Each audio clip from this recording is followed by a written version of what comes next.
যে সূরাটি সূরা ফাতিহা এবং সর্বশেষ সূরাটি হচ্ছে সূরা নাস। এটা আমি আমার কণ্ঠে রিসাইট করব। সূরা ফাতিহার তাৎপর্য আমি বুঝিয়েছি।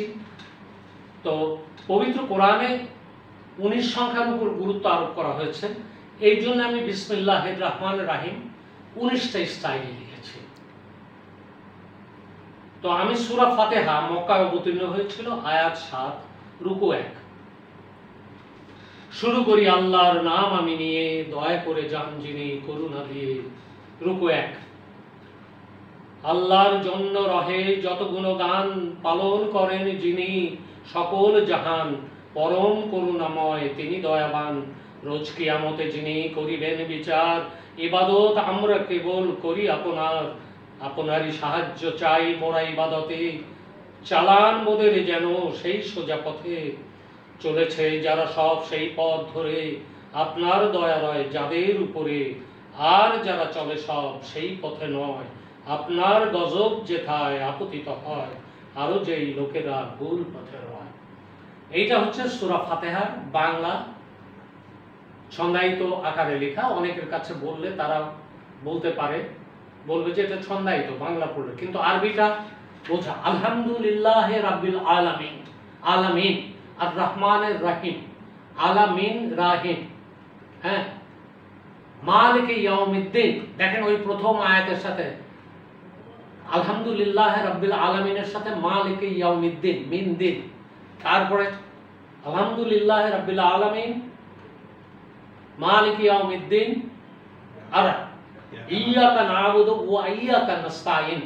দেখেন আমার নাস্তাঈন, ইহদিনাস সিরাতাল মুস্তাকিম। ওই যে আর রহমানির রহিম আছে তো, তারপরে দেখেন হিম মুস্তাকিম, সিরাতাল লাযিন আনআমতা আলাইহিম, আবার হিম। সিরাতাল লাযিনে দেখেন ওই আর রহমানের আলহামদুলিল্লাহ রাব্বিল আলামিনের সাথে মিল আছে, লাযিন মিল। এইভাবে জিনিসগুলো বুঝতে হবে। যেমন কুল, শেষ সূরাটি হচ্ছে, প্রথম সূরাটি ফাতিহা এবং শেষ সূরাটি আমার কণ্ঠে শুনুন, সেটা হচ্ছে 114 নম্বর সূরা নাস। মদিনায় অবতীর্ণ হয়েছিল, আয়াত 6, রুকু 1। এই সূরাটি মিলাতে গিয়ে আমার 1 মাস দেরি হয়েছিল, শুধু শেষের আয়াতটি 1 মাস আমি মিলাতেই পারিনি। তো কিরকম ভাবে মিলালাম দেখেন। আরম্ভ করিতে লই নাম আল্লাহর, দয়ালু করুণা ভরা পরওয়ারদিগার। ওই যে শুরু করি আল্লাহর নামে, দেখেন এখানে টোটাল আলাদা কিন্তু একই অর্থ। তো আল্লাহর এই 5টা কুল আছে, মূলত আমরা 4 কুলের কথা বলি। কুল আউযু বিরাব্বিল ফালাক, কুল আউযু বিরাব্বিন নাস, সূরা কাফিরুন, কুল আউযু কুল ইয়া আইয়ুহাল কাফিরুন, আর একটা হচ্ছে কুল হুয়াল্লাহু আহাদ। এই 4টে কুল, কুল মানে বলো। এটা বেসিক্যালি আল্লাহর জবান, আল্লাহ বলছেন হে মুহাম্মদ তুমি বলো। হ্যাঁ, তো সেটা হচ্ছে এইভাবে অনুবাদ করা হয়েছে, কুল আউযু বিরাব্বিন নাস, মালিকিন নাস, বিন্নাস কিন্নাস, মালিকিন নাস, ইলাহিন নাস, হিন্নাস, মিন শাররিল ওয়াসওয়াসিল খান্নাস, আল্লাযী ইউওয়াসবিসু ফি সুদুরিন নাস মিনাল জিন্নাতি ওয়ান নাস। দেখেছেন যে পুরা যে ছন্দায়িত বোঝা যায়। তো সেটা কোথায় আমি মিলাতে 1 মাস কেন দেরি করেছিলাম, শেষ যে লাইনটা 6 নম্বর আয়াতের, এটা 6 আয়াতের, এটা বলা হচ্ছে বলো আমি আশ্রয় করেছি গ্রহণ।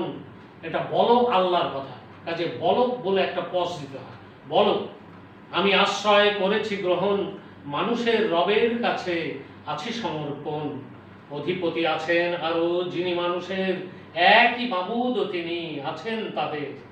অনিষ্ট হতে আরো ক্ষতিকর তারা, কুমন্ত্রণা গোপনে দেয় অপকারে যারা।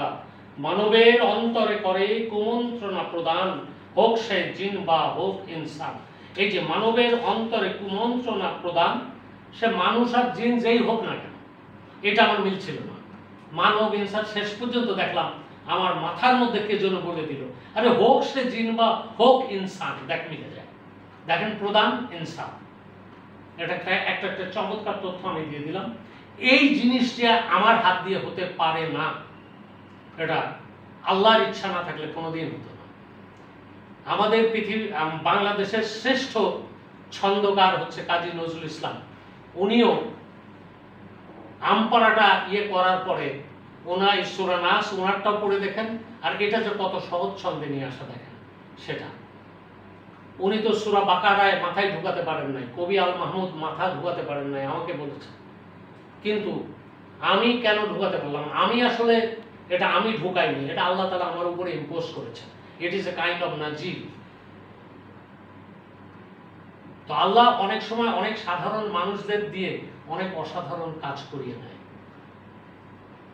তো কাজেই দর্শক শ্রোতাবৃন্দ, আপনারা দূর থেকে যারা শুনলেন, তারা ছন্দায়িত ছন্দবদ্ধ বাংলা কোরআন পেতে এবং আমার লিখিত বইগুলো পেতে, যে বইগুলো কোনোটাই উপন্যাস নভেল নয়, কোনো মিথ্যার আশ্রয় নাই, সবগুলো মানুষের চরিত্র গঠনের জন্য কোরআনিক পদ্ধতি, এবং আপনারা আমার সমস্ত বইগুলো শুধু পাবেন একমাত্র বাংলাদেশে দূরবীন.com এ।